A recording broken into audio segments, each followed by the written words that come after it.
alam mo, 66th anniversary nga ng Philippine Air Force. At syempre, para sa mga viewers natin dyan, excited malaman kung ano nga ba talaga ang Air Force, ano ba yung mga informasyon tungkol sa kanilang anibersaryo. Naku, lahat ng yan malalaman natin. And of course, may makakasama tayo at kikilalanin natin ng mabuti. Isang Major General si Major General Romeo Poquis, Commander Air Force 2nd Air Division based in Cebu ng Philippine Air Force. Good morning po. Good morning, good morning. Yes sir, siguro simulan po natin. Pag-usapan po muna natin yung Philippine Air Force. Alam naman po natin na, kumbaga pag sinabing Air Force, yun yung mga aeroplano, yung mga ganyan po yung mga hawak po ninyo. Defense, yung mga Yes, of course, yung mga Correct. defense. Ano pa po ba yung mga ginagawa po ng Philippine Air Force para po syempre ma-ensure yung safety ng ating mga kababayan, mga Pilipino? Of course, unang-una sa lahat, ang Philippine Air Force ay nandyan para to defend our territory, no, Yes. pagka foreign invasion.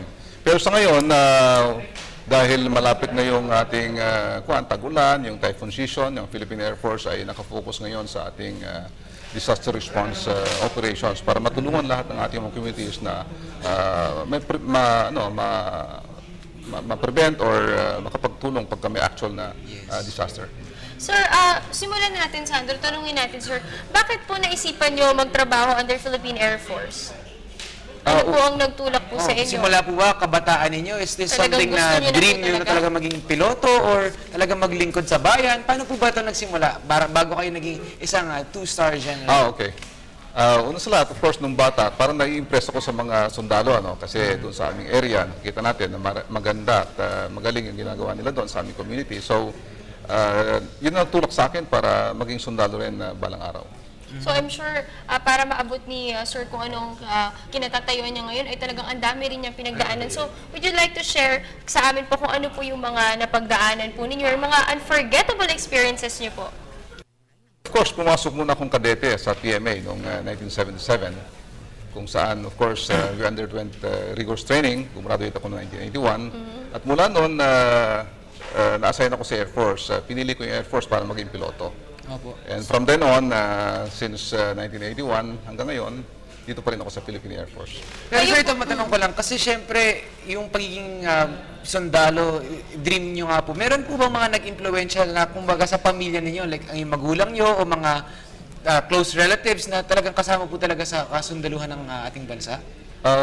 Sa totoo lang, wala akong relatives na military. Kanya lang, Okay. sa Wow, community so namin, talagang kayo po ang una sa inyong correct. pamilya. Opo. Sir, bakit naman po Air Force ang napili nyo? Kasi alam naman natin sa PMA, marami naman po kayong pwedeng piliing ibang specialty fields, kumbaga. Pero bakit po ang napili nyo ay ang Philippine Air Force? Yes, kasi gusto ko magpalipad ng aeroplano, tapos later on, sabi ko, pagka ayaw ko na sa military, then I can shift to commercial aviation. Pero dahil nagustuhan ko na rin ang ating Military. pagsundalo, hindi ko na inisip na mag-shift sa commercial aviation. And I'm sure more of public service rin ang Correct, gustong of course. layunin ni Major General. So, ano po ba, lingit po sa kalaman ng mga viewers natin, ano po ba ang pinaka-main purpose o ginagawa po o mission ng isang Major General? Sa ngayon, ako po kasi yung commander ng 2nd Air Division sa Cebu. Ako yung baling commander ng Air Force sa buong Visayas. Ang trabaho namin doon, or mission namin is to basically to plan, direct, and coordinate yung utilization of of course, the Air Force, the air assets, para makatulong sa accomplishment ng mission ng buong armed forces doon sa buong Visayas. Pero ito naman po sir, siyempre, alam naman po natin na talagang napakaraming na siguro experience dahil ngayon po kayo isang two-star general na po. Correct. Ano po yung siguro yung mga maikwento nyo sa amin na mga hindi nyo makakalimutang experience sa pagiging parte nga po ng Philippine Air Force? Marami dahil piloto ko ng helicopter kaya Okay. So I was involved in various combat operations, pero ang mas nakakapagbigay sa akin ng ay yung tumutulong, nagpipick up for example Yes. ng mga distress pagka may calamities, lalo pa bagyo, diba? Pinipick up yung mga nasalanta ng bagyo, yung mga nasa ibabaw ng bubong, may mga buntis pa o yung mga bata na pinipick up ng helicopter sa ibabaw ng bubong. Sir, sa mga recent years po, alam naman po natin noong 2009 nagkaroon po tayo ng Ondoy, tapos Correct. last year naman po na-experience po natin yung hagupit ng habagat nga po. Meron po ba kayong mga experiences na ganun nga po, yung mga pagre-rescue po ninyo? Gamit po yung mga helicopters, Correct, yung mga correct. tao sa bubong po. Correct. Dito lamang sa Central Luzon, maging noong 1991, nung nagkaroon tayo ng yung earthquake sa Northern Luzon, yung isolated yung Baguio, di ba, ito Central Luzon. Marami tayong ginawang pagre-rescue doon. pagdadala ng mga relief operations, relief goods. Sir, bukod sa mga nasabi nyo, nagre-rescue kayo ng mga tao, para sa inyo bilang Major General ng Philippine Air Force, ano po yung pinaka-greatest challenge na maaari nyo pong ikaharap o yung naharap nyo na po? Sa ngayon, marami tayong mga challenges. Of course, gusto natin, unang-una sa lahat ay matapos na yung ating local insurgency sa lugar natin. Kasi sa ngayon, mahigit ng 45 years na ating local insurgency, andiyan pa rin. Ito ngayon yung problema natin kung bakit hindi tayo masyadong umaangat, nag-improve yung ating, nag-develop yung ating communities dahil may problema tayo ng insurgency. Kaya ito ngayon, yung Philippine Air Force ay tumutulong sa lahat ng agencies ng government, hindi lamang ng Armed Forces, ng AFP or PNP or Navy, kundi pati lahat ng mga agencies ng government ay nakikipagtulungan tayo. Nakikipag-link up para once and for all, matapos na ating problema sa local insurgency, karoon na tayo ng peace para ma-develop na yung ating mga. And Sandro, si Sir ay TOPS awardee Yun noong nga, 2004. 2004, So, sir.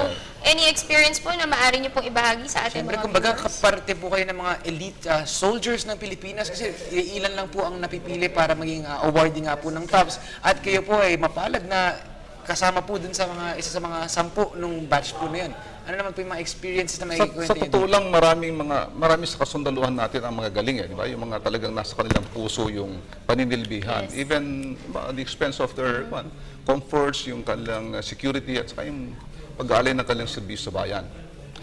Sa akin lang siguro, nagkaroon lang ako ng opportunity to, dahil sa mga iba't ibang pinagdaanan ko, umangat ako ng konti. Nakipakita ko na sa mga maraming bagay, nakatulong ako na mas, siguro, mas nakaangat compared sa iba. And of course, Sandro, hindi lamang yan ang good news ay 66th anniversary nga ng Philippine Air Celebrate Force. sa Lunes po ito, no, sir? Yes. So, kamusta naman po? Ano po ba yung mga naka-line up na activities o yung mga balak nyo pong gawin? Actually, itong ating Air Force anniversary ay month-long ito eh. Marami tayong pre-anniversary activities sa buong Air Force. Nagkaroon tayo ng coastal cleanup, nagkaroon tayo ng cleanup ng ating mga dagat, nagkaroon tayo ng scuba surero, ang I'm tawag sure namin. nagkaroon ng fun run. Correct, part yan ng fun run. Yung na-generate na funds para sa fun run ay ibinigay natin sa trust fund ng ating mga education, ng ating mga anak ng mga sundalo, lalo yung mga nagkaroon ng namatay sa gera o kaya namatay sa And conflict. parang nabalitaan ko na nagkaroon din po ba kayo ng exhibit noon ng mga different aircraft? In Yes, Moca? meron kaming, Yes. ang tawag namin doon ay Air Power Symposium dito sa Yeah, MOA. Air Power Symposium. Sa Kuan. Tapos nagkaroon tayo ng exhibits, static displays ng ating mga aeroplano, mga helicopters na pinasok mismo sa mall, mga gano'n. So nakakatuwa dahil yung publiko maaari silang sumali doon sa Yes. mga activities at Sila makilahok. makibahagi. Yes. Oo, para mas makilala rin nila mabuti kung ano nga ba talaga ang ginagawa ng ahensyang Philippine Air Tama yun, Force. tama yun. Kasi ito naman po, sir, alam naman po natin, nakikwento nyo nga po kung gaano po ka-hectic or gaano po ka-busy ang pagiging parte ng Philippine Air Force, lalo na po kayo ay isang general na nga po. Pero paano naman po nababalanse ng isang general po Kis ang pamilya niya at syempre ang kanyang trabaho at paglilingkod sa bayan? Okay, kung minsan may conflict di ba? Yes Dahil po. Busy talaga ang kami mga schedule. sundalo ay, of course, pagmamahal sa bayan, public service, we are on call 24 hours a day. Kaya kung minsan medyo nagre-reklamo yung busy dahil nalilesen yung attention sa kanila. Pero as to it na from time to time nakakapunta ako dito sa Manila kasi aming base sa Cebu, natawag-tawagan ko sila, gano'n. Tapos I see to it na lahat ng pangangailangan nila, yung mga may problema, yung mga bata especially ay nagbibigyan ng attention. Yes. So, meron po ba kayo any upcoming programs or projects ng Philippine Air Force? Marami tayong mga projects eh. Sa amin lang sa Visayas, for example, we continue linking up with the different stakeholders sa ating mga local government officials, yung mga private organizations, yung mga non-government organizations, even yung mga ordinary students, yung mga laborers, ganyan, nakikipagtulungan para kasi lahat tayo involved eh. Yes. So lahat tayo dapat tulong-tulong sama-sama. We just provide the mechanism para magtulong-tulong. Then for us to, of course, win ultimately the peace that's we're longing for. And of course, alam mo, Sandro, speaking of students, nabanggit nga ni Sir, naku, alam mo dyan sa Villamor Air Base, kasi dumalaw ako dyan, meron silang museum kung saan pwede mong makita yung mga different aircrafts, pati na rin yung history, background, lahat. So para mas lalo rin mapalapit ang Philippine Air Force sa ating mga puso at lalo natin sila mas makilala. Yes, ito na lang po siguro po, sir, panghuli na lang po, baka to cap off na rin sa ngayong umaga. Baka meron po kayong mga mensahe po para sa ating mga manonood ngayong umaga. Okay. Sa July 1, sa Monday, ito po yung ating Air Force Anniversary, 66th Philippine Air Force Anniversary po. Lahat po ay inibitahan na manood, makiisa sa ating mga kasamahan sa Philippine Air Force para manood po doon sa Clark Air Base. Kakaroon po tayo ng flyby doon, karoon po ng mga maraming activities. Matutuwa po kayo. You are all invited. And again, maraming salamat po mula po sa People's Television and Good Morning Boss. Happy 66th anniversary sa mga taga-Philippine Air Force. And of course, sana po ay maging matagumpay ang inyong mga layunin at proyekto at magsilbi po kayong inspirasyon sa lahat ng tao sa pagsisilbi sa publiko. Maraming salamat po. Maraming. That was Major General Romeo Poquis, Commander Air Force 2nd Air Division based in Cebu.